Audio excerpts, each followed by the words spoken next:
Oh, wow. Okay. So I've been gone, I'm guessing, from the last video that I recorded. It said October 24th, since about the 25th. Hmm? I had, I'm going to call it an odyssey. And I'm going to talk about it over the course of a few videos, I think, because that's the only way that I'm going to talk about it. But shout out to, first of all, I am going to engage in several attacks,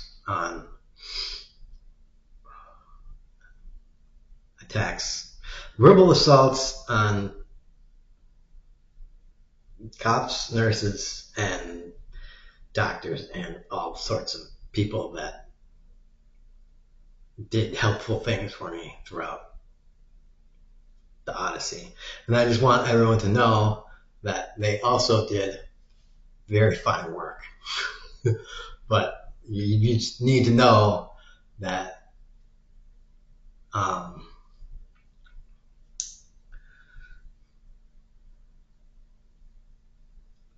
that yeah, it's the tale that I'm going to tell is from the person, from the um, first person view of that individual. All right. So, yeah. And it's kind of parsed together from what I can remember over the course of, I'm guessing, about 3 weeks. So, and it'll be in several videos. So, whatever. And yeah, and, everybody that was involved did uh, did the best with what they had with the knowledge that they had at the time. So, admittedly, mistakes were made, but first responders, that's what they have to deal with every day. And now that I'm out of the tunnel, so to speak, um, you know, I look back and I'm like, whatever. The past is the past, and I'm relatively unscathed. Um, my right hand is kind of more effed up than I would like it to have been, but I guess I could be dead actually. So I'll just keep going, and as long as my hand stays functional as it is,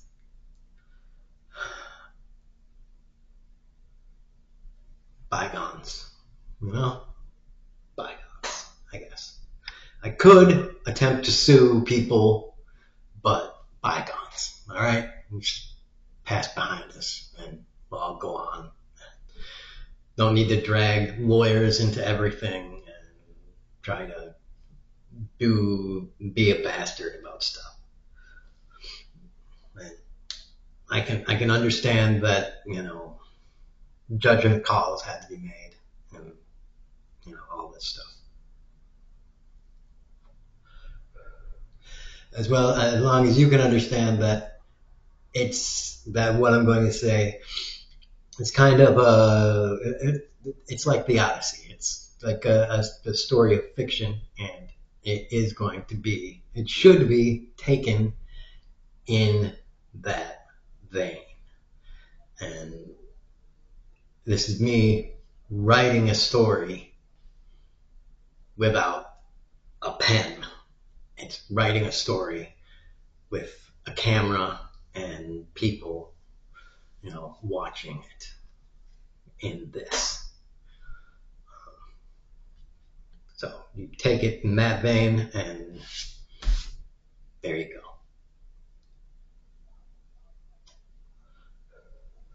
We make that kind of social contract, and no one, no one needs to go any further with anything.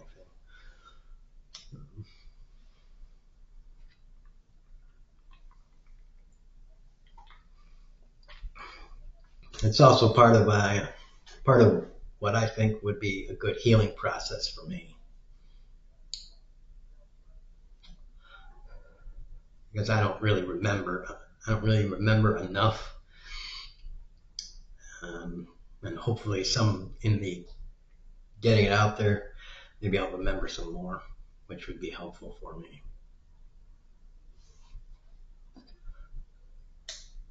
But for right now, I just want to kind of do some relaxing. Um, so yeah, and I do want to say that the nurses, the nurses in the psychiatric facility at Aspire, where I spent the bulk of the time on the back end,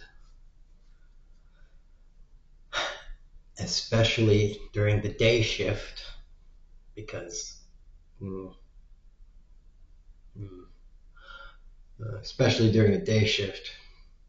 And right off the bat, I'd like to give a shout out to Quincy. Brought in the chicken tenders, right? Special shout out to him. Uh,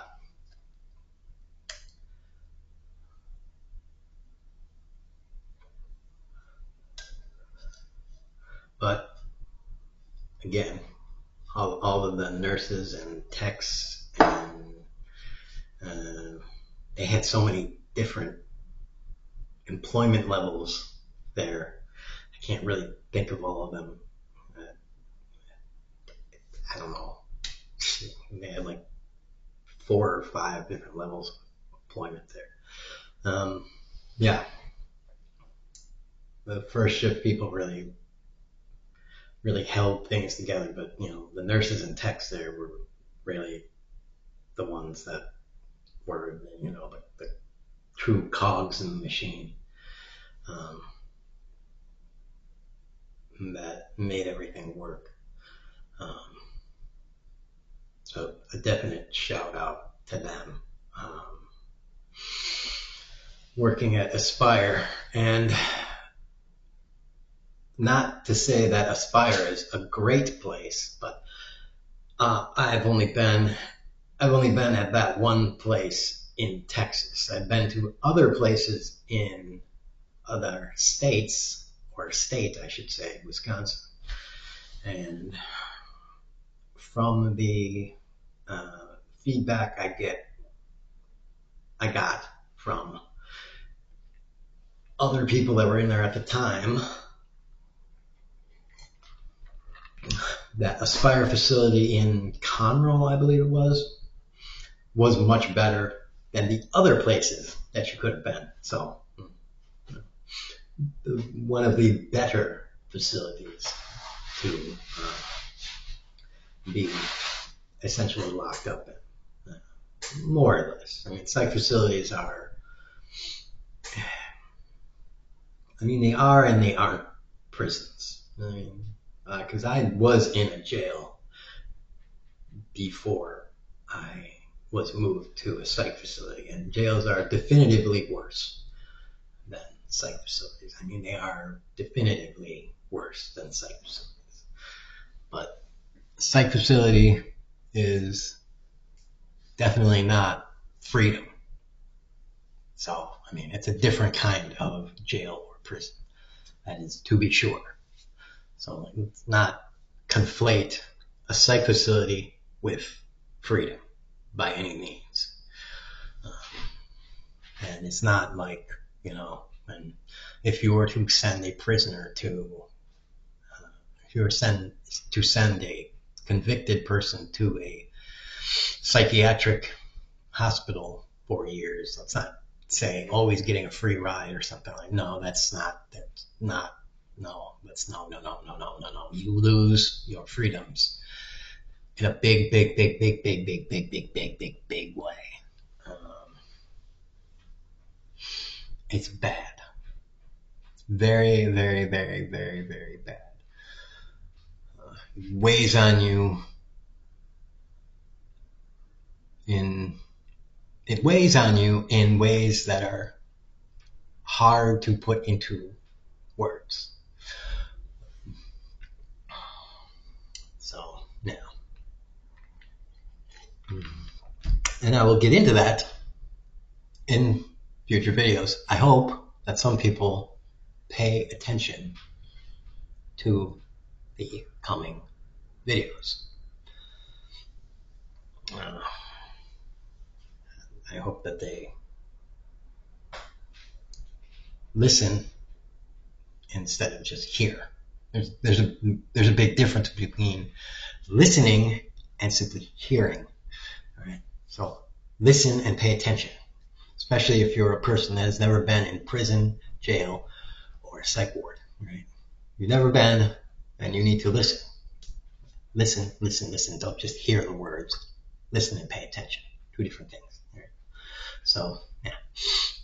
All right. Well, that's it for now. I'm gonna rest. And I'm going to watch some news. I'm going to catch up on the news in a big way because I missed 3 weeks of news. And, the government shutdown has ended. There was just recently a power plant that's caught on fire. And there's some shit going on. Yeah, some important shit that I need to get up on. So I'm going to do that. And so, the world is actually literally burning a part of it. So, I gotta catch up. All right, and I'm gonna do that. And so okay, all right. So tax the rich, kneecap them, and boobs out to all you people. Thank you.